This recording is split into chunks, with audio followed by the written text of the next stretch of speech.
Hello students, welcome to Commerce classes. Now in this series of video lectures for not-for-profit organizations, we are doing special transactions. हम पढ़ रहे हैं special transactions of NPOs.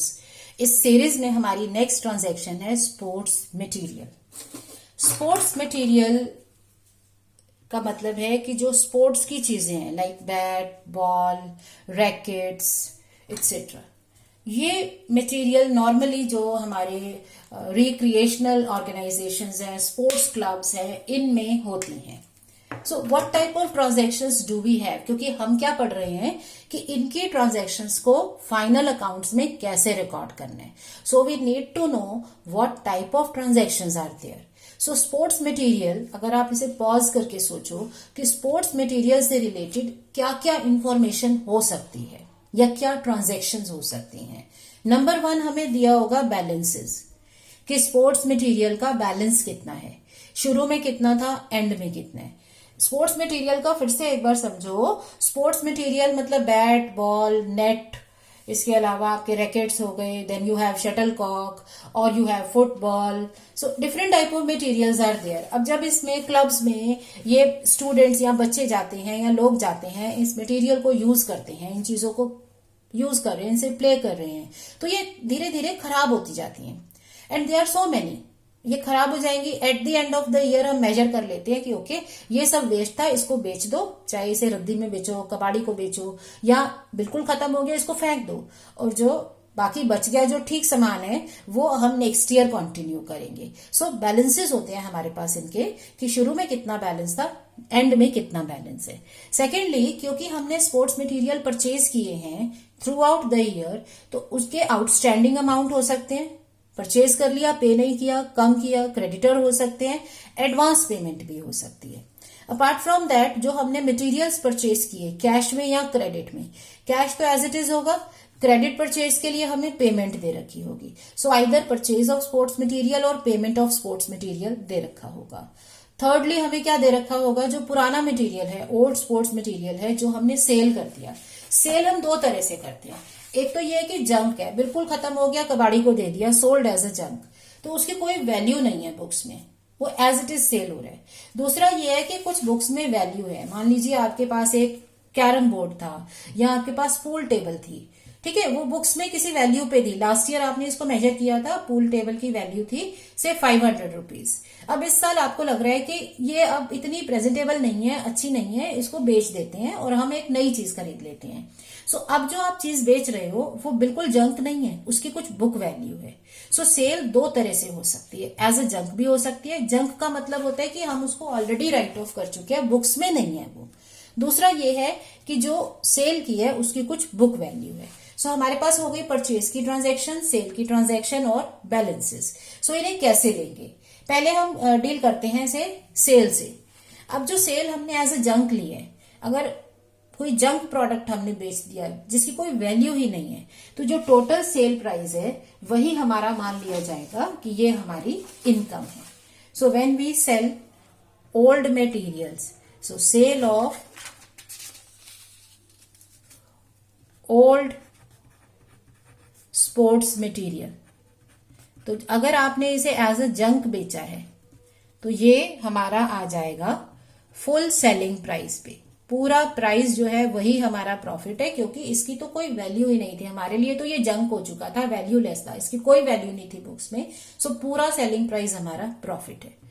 But अगर आप कोई material cell करते हो जिसकी कुछ वैल्यू है, जैसे मैंने आपको एग्जांपल दिया ना कि आपने पूल टेबल है, इसकी बुक्स में वैल्यू 500 है, अब आप इसको बेच रहे हो. अब आप अगर मान लीजिए इसको 600 पे बेच देते हो तो आपके पास प्रॉफिट आ जाएगा 100 रुपीज का.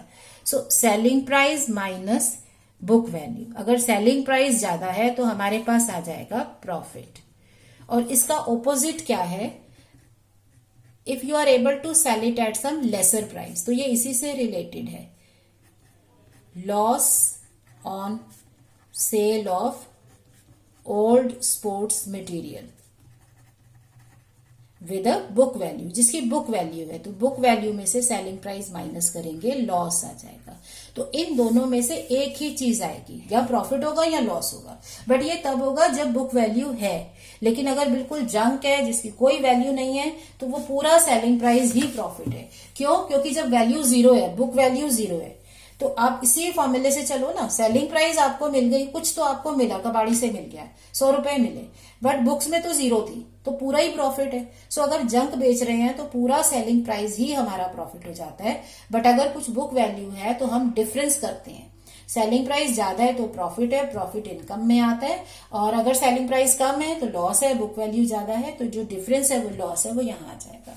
ये तो हुआ सेल के बारे में। अब जो आप परचेज कर रहे हो, पेमेंट्स कर रहे हो, जो आपने परचेज या पेमेंट्स किए हैं, तो इसका मतलब ये हो गया कि आप इनको यूज कर रहे हो। तो जितना स्पोर्ट्स मटेरियल हमने यूज किया उसे हमें राइट ऑफ करना है, राइट। सो स्पोर्ट्स मटेरियल्स, जैसे हमने कंज्यूमेबल स्टॉक्स पढ़ा था ना, कि जो स्टॉक्स कंज्यूम हो जाते हैं उनको हमें एज एन एक्सपेंडिचर लिखना होता है। सो इसमें भी जो स्पोर्ट्स मटेरियल हमारा कंज्यूम हो गया, यूज हो गया, उसको हमें राइट ऑफ करना है या एज एन एक्सपेंडिचर यहां लिखना है। तो हम क्या लिखेंगे? अच्छा, टू और बाय आप यूज करते हैं, राइट। यहां हम क्या लिखेंगे? To sports material used during the year. अब कितना आपने यूज किया वो कैसे सॉल्व होगा? हमारे पास स्टार्टिंग पॉइंट क्या है कि हमने इस साल क्या किया है, इस ईयर में हमने कितनी पेमेंट की है या परचेज की है। अगर परचेज लिखी है तो हम सीधे परचेज से शुरू करेंगे, अगर पेमेंट है तो पहले हम पेमेंट को कन्वर्ट करेंगे। हम स्टार्ट करते हैं, पेमेंट फॉर स्पोर्ट्स मटेरियल।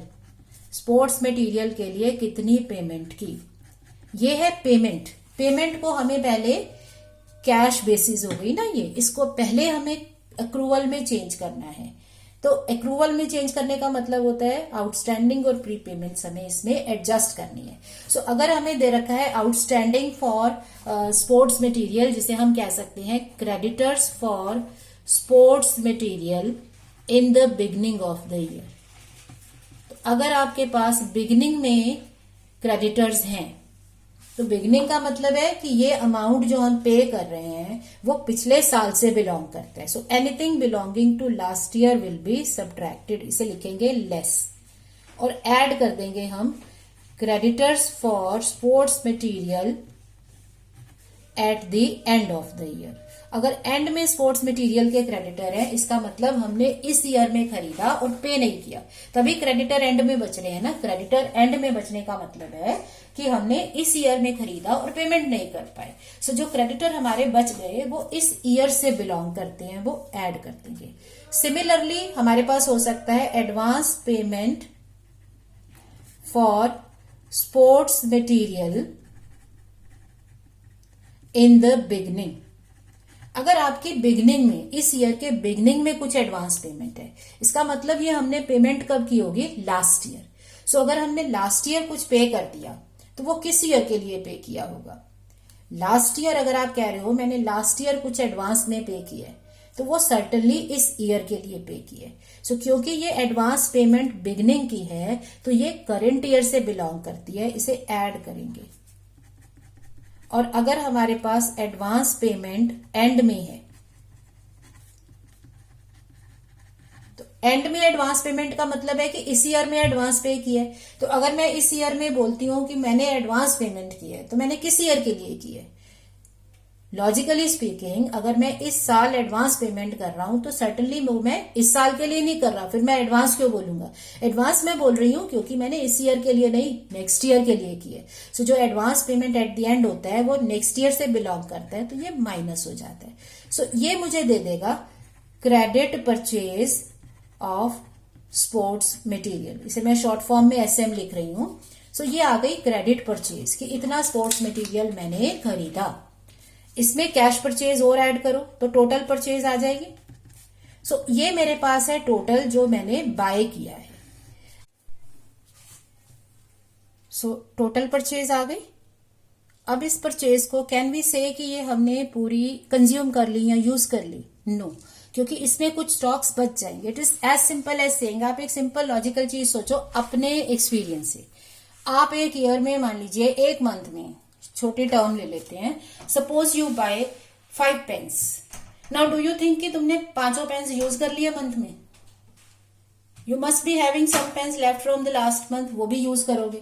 सो जो हम परचेज करते हैं चीजें, वो यूज नहीं हो रही हैं, यूज उसमें बैलेंसेस के एडजस्ट करने के बाद होते हैं। So we have some opening balance of, opening stock of sports material, वो ऐड करेंगे। ये हो गया total stock.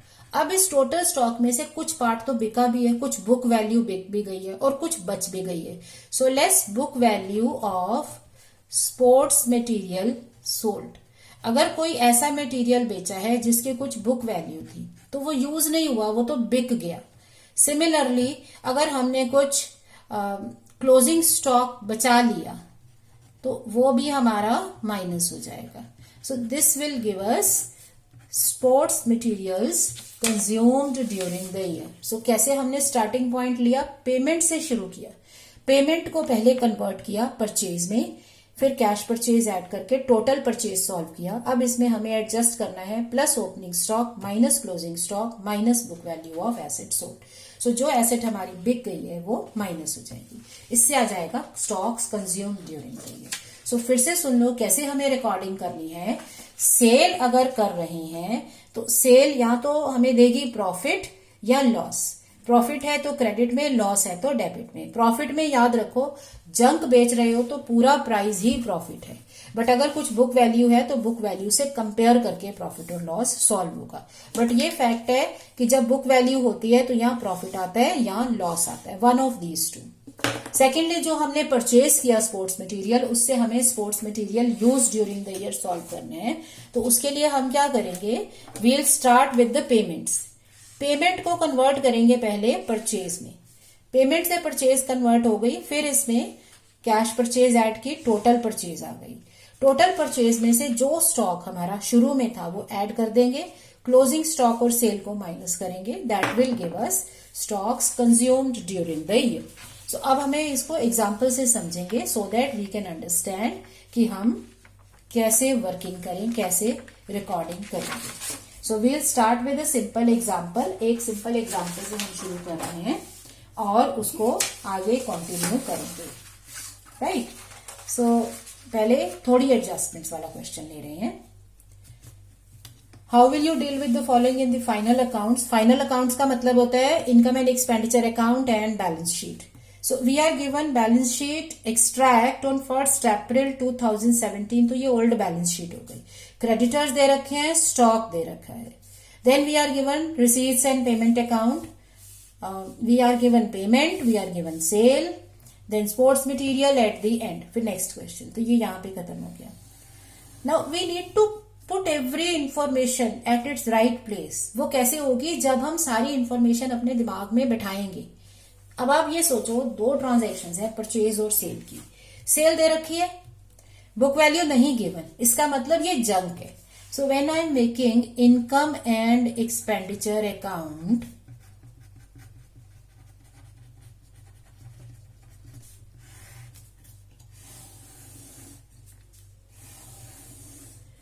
so I am making this format, credit, debit. This is for the year ended 31st March 2018. So this is income side and amount in rupees. This is expenditure side, amount in rupees. Okay. So how will I record it? Let us see. Okay. So पहले cell की transaction लेते हैं। Cell gives us profit और loss, but इस cell में क्योंकि book value नहीं है, इसका मतलब इसकी कोई बुक वैल्यू नहीं है, ये जंक है। So this is the whole profit. अगर हम जंक, कोई वैल्यू नहीं है जिसको, अगर उसको बेच पाते हैं तो वो पूरा हमारा प्रॉफिट है। सो हम we can directly write by sale of old sports material 1 lakh rupees. दूसरी तरफ हमने पेमेंट किया है तो हमें क्या सॉल्व करना होगा, sports material consumed during the year और sports materials used during the year. So to sports material used, इसके लिए स्टार्टिंग पॉइंट क्या होता है, payment, payment for sports material. तो सारी कैलकुलेशन हम इनसाइड कॉलम में करेंगे। 25 लाख इज द पेमेंट। ठीक है, अब हमें पेमेंट को कन्वर्ट करना है परचेज में। कैसे करते हैं, जो भी एडवांस है या आउटस्टैंडिंग है उसे एडजस्ट करके। सो क्रेडिटर्स दे रखे हैं बिगनिंग के। सो अगर ये क्रेडिटर्स बिगनिंग के हैं, इसका मतलब क्या हो गया कि ये हमारा लास्ट ईयर का बैलेंस है। तो अगर हम कोई पेमेंट लास्ट ईयर के लिए कर रहे हैं, क्योंकि ओपनिंग क्रेडिटर है, ऑब्वियसली आपने लास्ट ईयर की पेमेंट की होगी। So less creditors for sports material in the beginning of the year, opening balance, ये हमें माइनस करना है क्योंकि ये इस ईयर का नहीं है। तो ये आ गया हमारे पास परचेजेस, क्योंकि और कोई क्रेडिटर्स या एडवांस नहीं दे रखा। So purchase of sports material आ गया। अब इसमें हमें एडजस्ट करने हैं stocks to calculate the amount consumed. So add opening balance या ओपनिंग स्टॉक, क्योंकि जो पिछला स्टॉक होता है वो पहले यूज होता है, less closing stock, right. So closing stock is given as 4,40,000। So less 4,40,000, ये आ जाएगा हमारे पास sports material used during the year. 21 lakh, इसे माइनस कर देंगे, 160 ऐड किया और 4,40,000 माइनस कर दिया। So this is income and expenditure account. And if we are to make the balance sheet as at 31st March 2018, then in the balance sheet we are to record assets and liabilities, right? So we are to write the balances. So how many are the balances given? When you look at the question, at the end we are just having sports material at the end of the year. So we are just given the stock of sports material, और कोई creditors or advance payments we are not given anything. So only the stock balance will be written, and herein we can write an extract, because ये सिर्फ एक relevant part दिखा रहे हैं दोनों accounts में. So this is how we record transactions of sports material. Now take up the second example. We are given sale. Along with the sale, we are given the book value. It means it is not junk. It has a book value. So you sold it for 26,000. It means you have a profit of 6,000 here. You have creditors. You have cash purchase. You have sports materials, balances, creditors for sports material. तो इसमें काफी आपकी adjustments हैं. You have creditors. You have stocks. You have cash purchase also. So how will you prepare this, do this in the working for final accounts? So question second, let us first start with the income and expenditure account for the year ended 31st March 2019. Okay, जो भी year दे रखा है वो लिखेंगे. You have 2 transactions, purchase and sale. So दोनों को इसमें record करना है. कैसे रिकॉर्ड करेंगे हम? We have a lot of adjustments, थोड़ा बड़ा बनाते हैं. This is the income side, right, credit side. Debit side is expenditure side. By now you are familiar with the presentation. Sale of sports material, book value 20,000, selling price 26,000. So by profit on sale of sports material. So selling price 26,000, book value 20,000. 6,000 is your profit. That you can write down very well here. On the other side हमें क्या लिखना है? To sports materials used. So हमारा starting point क्या होता है? Purchase दो हैं, कैश और क्रेडिट। कैश की भी दे रखी है, क्रेडिटर्स के लिए भी दे रखा है। सो पहले क्रेडिटर सॉल्व कर लेते हैं। Payment for creditors 61,000. Now creditors have an opening balance of 7,000, closing balance of 15,000. So less opening balance of creditors 7,000, add closing balance of creditors 15,000. 69,000 is the credit purchase. Then you have cash purchase because हमारा total purchase आनी चाहिए. So we got 79,000. अब ये जो purchase है, क्या सारी purchase use हो गई? नो, क्योंकि इस परचेज में से कुछ स्टॉक्स भी हैं. So we are to adjust the stock and sales. So add opening stock. This was total purchase. अगर इसमें आप ओपनिंग स्टॉक 20,000 ऐड कर देते हो तो आपको मिल गया टोटल स्पोर्ट्स मटेरियल अवेलेबल. ये आपके पास अवेलेबल था जिसे आप यूज कर सकते हो. तो क्या आपने सारा यूज किया? नहीं.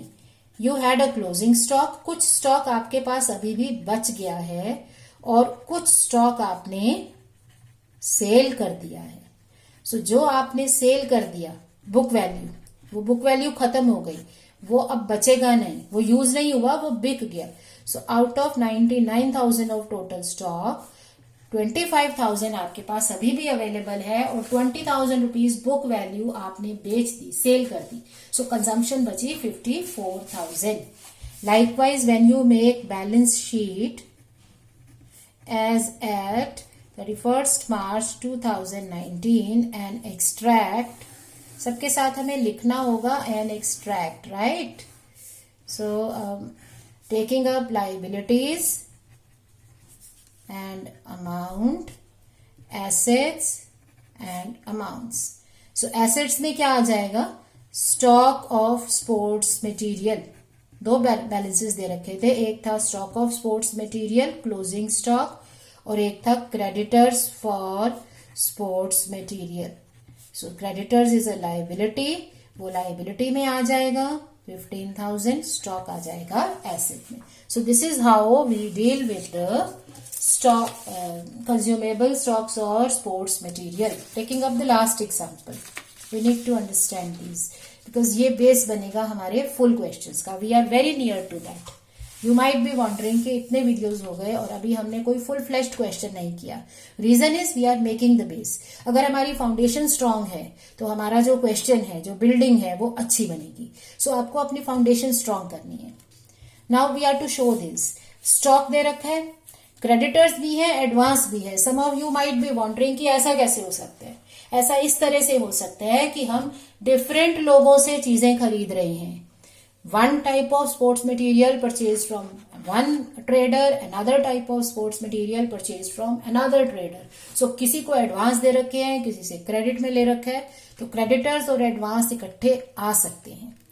पेमेंट और सेल दे रखी है. अगेन सेल में ध्यान रखो जंक है या वैल्यू है. सेल एज इट इज है, इसका मतलब जंक है, तो सारा प्रॉफिट है. So if I make income and expenditure account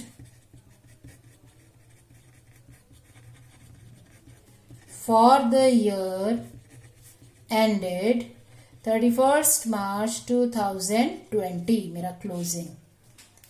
okay, so make the format, make it a habit, right? बाद में आप जब प्रैक्टिस करेंगे क्वेश्चंस काफी सारे अपनी बुक में से, then you can still work की. ठीक है, मैं सब कुछ नहीं लिख रहा, मैं शॉर्ट फॉर्म में लिख रही हूँ. बट राइट नाउ अभी थोड़ा आदत डालो पूरा लिखने की. अब सेल पहले नोट करते हैं क्योंकि वो सबसे इजी होती है. No junk involve, no book value, so सारा जंक है. So sale of sports material पूरा 10,000 मेरा प्रॉफिट हो गया क्योंकि इसकी कोई बुक वैल्यू नहीं थी. दूसरी तरफ मुझे परचेज को कन्वर्ट करना है कंजम्पशन में. So to sports materials used. So transaction दे रखी है payment. Payment is my starting point. Starting point होता है ट्रांजैक्शन. सो हम स्टार्ट करेंगे payment for sports material. Payment है 1,02,000। अब इसमें एडजस्ट करो, जो पेमेंट्स इस ईयर की हैं या नहीं है उन्हें एडजस्ट करना है। तो हमारे पास दोनों बैलेंसेस है, क्रेडिटर भी है, एडवांस भी है। So starting with the creditors, so less creditors for sports material in the beginning of the year. So इसे हम लेस करेंगे, add creditors for sports material at the end of the year, क्योंकि ये and में है इसका मतलब इस ईयर का है, पे नहीं किया। Then advance for sports material in the beginning of the year, beginning का एडवांस ऐड होता है, और क्लोजिंग का एडवांस, क्लोजिंग के एडवांस का मतलब है कि आपने इस ईयर में एडवांस दिया था, तो वो हो जाएगा माइनस। ठीक है, so we are to adjust these. This will give us the credit purchase of sports material. Cash purchase की ट्रांजेक्शन नहीं है, सो हमारे पास सॉल्व हो जाएगी purchase. So let us adjust this.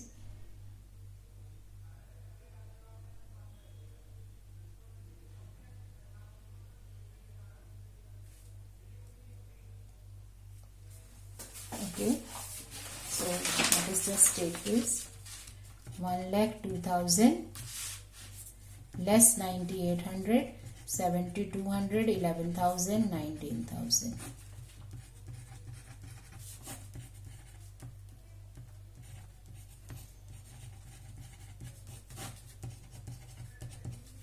$91,400. Now this is purchase. अभी इसमें आपको ओपनिंग स्टॉक ऐड करना है, क्योंकि जो स्टॉक शुरू में होते हैं वो पहले यूज होते हैं, और क्लोजिंग स्टॉक आपको माइनस करना है। So you have got opening stock 6,200 और 4,800 आपको इसमें से माइनस करना है। तो कितना आ जाएगा आपके पास? Again solve this.